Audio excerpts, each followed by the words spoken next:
आप सबको अम्बेडकर जयंती की बहुत बहुत बधाई और अनंत शुभकामनाओं के साथ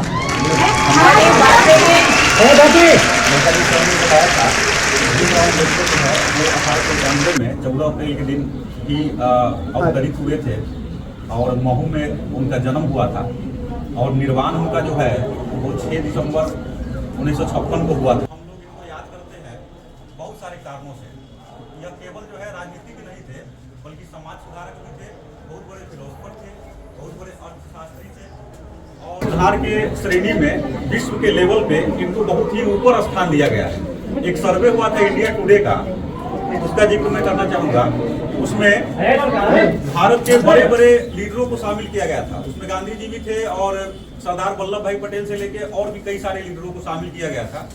और उस सर्वे में देखा गया कि अंबेडकर साहब को सबसे अधिक वोट मिला था, यानी कि अंबेडकर साहब सर्वमान्य रूप से इस देश का क्या पूरे विश्व का सबसे लोकप्रिय और बहुत ही ज्यादा इज्जतदार लीडरों में गिने जाते हैं। उन्होंने पूरे विश्व को समानता सिखाने का प्रयास किया, काफी संघर्ष किया उन्होंने जीवन में। कहा जाता है कि संघर्ष ही आदमी को बहुत मजबूत बना देता है। जो पत्थर छेनी हथौड़ी का मार सहन नहीं करता है वो कभी मूर्ख नहीं बनता है। संघर्ष ने इनको अम्बेडकर बनाया, संघर्ष ने ही इनको बहुत महान बनाया। इनके पास जो डिग्रियां थी 16 से ज्यादा डिग्री थी, लेकिन डिग्री पर इन्होंने कभी घमंड नहीं किया। इनसे एक बार पूछा गया था कि आपके पास इतनी डिग्री है तो हम क्या समझे, तो उन्होंने कहा कि डिग्री महज एक कागज का टुकड़ा होता है। आप डिग्री से मेरा महानता या मेरा उपलब्धि को गिनती मत करिएगा।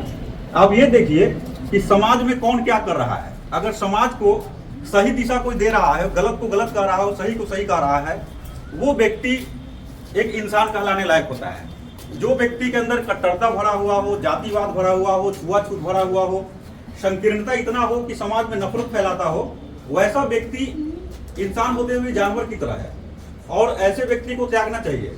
आपको समाज में रहना चाहिए, समाज की समस्याओं को सोल्व करना चाहिए और सही को सही और गलत को गलत कहना चाहिए। इन्होंने एक बात कही थी, शिक्षित बनो, संगठित रहो और उत्तेजित रहो। शिक्षित बनो क्यों कहा था? उन्होंने कहा कि शिक्षा जो है वह शेरनी का दूध है जो पिएगा दहाड़ेगा, इसलिए शिक्षित बनना बहुत जरूरी है। शिक्षित बनेंगे तभी आप अपने अधिकारों को समझेंगे। इस देश का सच्चा नागरिक बनने के लिए आपको शिक्षित होना जरूरी है, तभी आप शिक्षित कहलाएंगे। और संगठित बनना इसलिए जरूरी है क्योंकि कोई भी आंदोलन जो होता है व्यक्तिगत रूप से अकेले नहीं किया जा सकता है।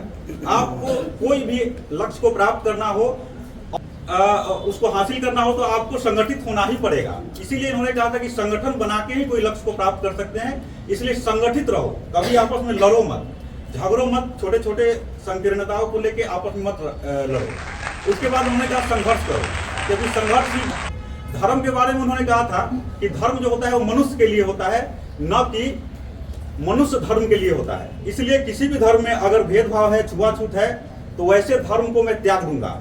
उन्होंने अंत में वैदिक धर्म या हिंदू धर्म को त्याग दिया था। हालांकि मैं इसका समर्थन करूँ या ना करूँ, वो तो बहुत महान व्यक्ति थे। अंत में उन्होंने बौद्ध धर्म को अपना लिया था जिसमें समानता ज्यादा है, तो उनको ये सब चीज बड़ा अजीब लगता था। ओशो ने कहा था कि पिछले 5000 साल में अगर सबसे बुद्धिमान व्यक्ति अगर इस धरती पे कोई पैदा हुआ है तो अम्बेडकर ही है। भीमराव अम्बेडकर के बारे में उन्होंने ये बात कही थी और ये बात बिल्कुल सही है। गांधी जी भी उनसे प्रेरित होकर के हरिजन के लिए आंदोलन किया था। गांधी जी हरिजन के लिए कोई आंदोलन नहीं कर रहे थे जब तक अम्बेडकर जी ने शुरू नहीं किया था।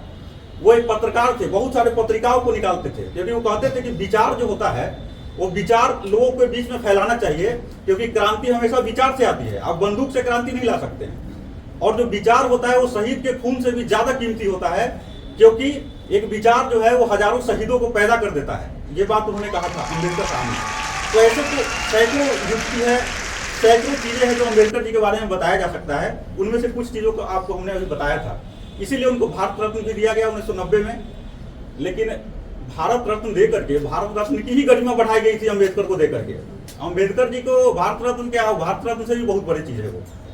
तो इसी के साथ मैं अपनी वाणी को विराम देता हूँ और एक बार और अम्बेडकर जी को प्रणाम करता हूँ।